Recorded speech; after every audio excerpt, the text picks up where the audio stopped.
very good afternoon and welcome to Lunchtime News on Channel 1 and TV. Taking a look at headlines, legal advisor to the Cabinet Mohan Pir is to be summoned before the Human Rights Commission.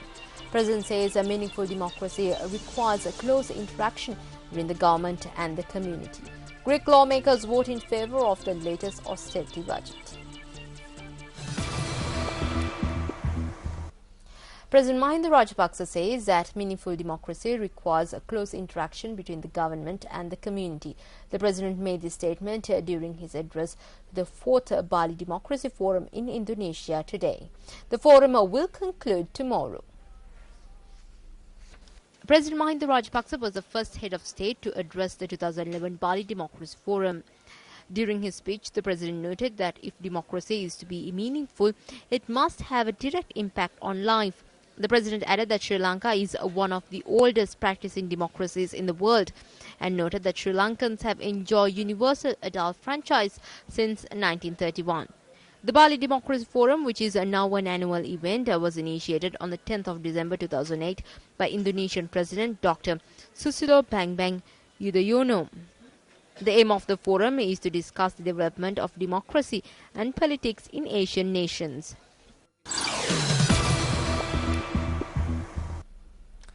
Well, it has been revealed that the individual who murdered 3 members of the same family before turning the gun on himself was a former police constable of the Police Special Task Force. The quadruple murder took place in the Hambegamo area in Monragala. Speaking News First, police media spokesperson SP Ajitha Rohana said that the police constable in question had handed in his resignation on the 1st of July. Investigations have also revealed that the firearm used in the murder was one that had gone missing from the Police Special Task Force. SP Ajitha Rohana stated that they believe the constable had stolen the firearm from the police STF. He noted that the magisterial inquiry into the murders is currently being carried out. Well, steps have been taken to summon legal advisor to the Cabinet and former Attorney General Mohan Pir before the Human Rights Commission in order to inquire into the disappearance of journalist Prageet Eknagoda. Chairman of the Human Rights Commission, former Supreme Court Judge Priyantha Perera stated that a special investigation is being conducted into the disappearance of the journalist. The chairman of the Human Rights Council has advised officials to summon Mohan Pir in order to obtain a statement from him after the conclusion of the investigations. Legal advisor to the Cabinet Mohan Pir has been summoned by the Human Rights Council following a statement he made during a UN committee meeting in Geneva recently that journalist Prageet Eknagoda is currently living in a foreign nation. Well, Minister Bimal Weerawansa says that certain foreign forces are attempting to spread discord in the country. The minister made this statement during a function at the Vivekananda Vidyalaya in Kottahena. Minister Bimal Weerawansa was the chief guest at the annual Colours Night of Vivekananda Vidyalaya, which was held yesterday. Students who had excelled in various fields were felicitated at the occasion. We will not be able to achieve any victory in this country if we are divided and if we work against each other. Various foreign forces are attempting to divide us and accomplish their ulterior motives through this. It is the students who are best suited to defeat such activities.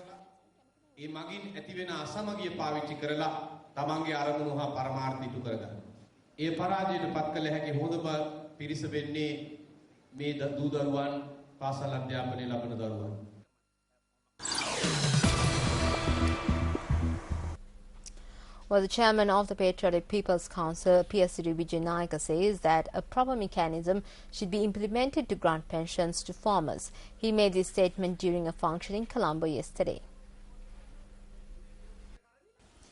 The function was held under the theme Winning Back the Farmers' Pension Scheme. Nearly 1 million farmers are involved in the pension scheme, which commenced through a parliamentary act in 1987.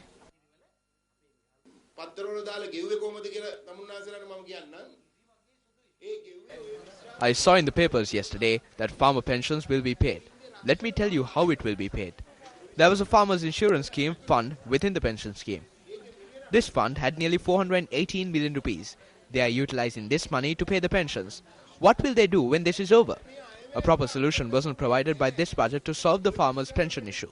Over the past 2 years, our right to a pension has been gradually taken away.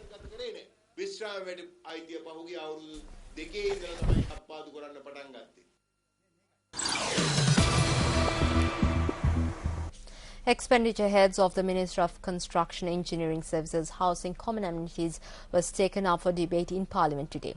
Co-deputy leader of the United National Party, Sajith Premdas, commenced the debate. He stated that the government's plan of constructing 1 million homes in 6 years is not a practical target. He also charged that 50,000 homes which were to be constructed in the north and east with the assistance of the Indian government are yet to be constructed. Joining the debate, Deputy Minister Lasantha Aligawana denied these charges. UMP parliamentarian Sujiva Senasinghe, who joined the debate next, criticized the housing projects launched by the government. In reply, Minister of Construction, Engineering Services, Housing, Common Amenities, Vimal Weerawansa stated that he denies all charges levelled against the 1 million housing plan. He added that the target of constructing 1 million homes is a one which is shared by a number of ministries. Well, 26 persons have sustained injuries after a bus went down a 70-meter precipice in the Gampahawat area along the Udupu-Salawa-Balimada road. According to the police, the injured have been admitted to the Balimada hospital, and among them are school students. The police noted that the bus belonged to the SLTB.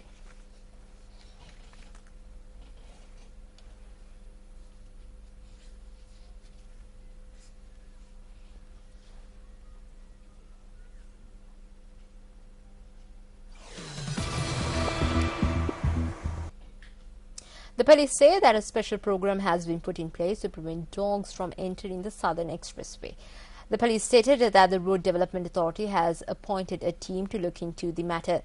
Police media spokesperson SP Ajit Rohan said that an accident which occurred on the expressway had been caused due to the entry of these animals. He said that 8 accidents have taken place on the Southern Expressway since it was declared open. SP Ajit Rohan said that 10,000 to 11,000 vehicles enter the expressway daily. A school student has died after falling off the Angrovella Bridge in Ruwanwala. The Ruwanwala police are carrying out further investigations into the incident since suspicions have arisen as to whether it was an accident or a homicide.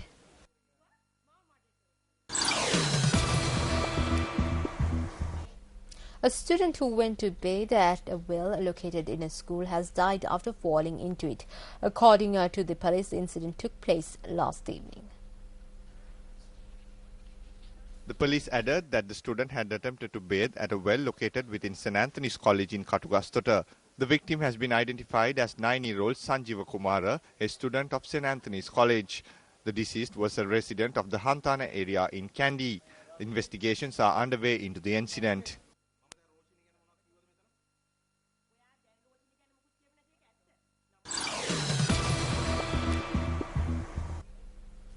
Well, around 80 dengue patients have been reported during the first 7 days of this month alone from the Colombo municipality area. Chief Medical Officer of Health in the Colombo Municipal Council, Dr. Pradeep Karyavasam, said that 3 deaths have been reported last month due to the virus, bringing the total number of dengue-related deaths in Colombo this year to 23. Dr. Pradeep Karyavasam noted that there is an increase in the number of dengue patients reported from the central Colombo, Colombo North and Borella areas. In sports news this afternoon, we start off with some sports news from the local arena. The Sri Lankan youth cycling race commenced in Batticaloa this morning. The cycling race has been named as Tour de Sri Lanka Youth. The race, which has been organized by the Ministry of Youth Affairs along with the National Youth Services Council, will be conducted under racing and standard categories. The 360-kilometer race, which commenced in Batticaloa today, will conclude in Matara. 200 cyclists took part in the race, which is divided into 3 stages. Thereby, the race will end in Siemalandu today and in Hambantota tomorrow. Meanwhile, the 70-kilometer standard race will commence in Batticaloa and conclude in Ampara.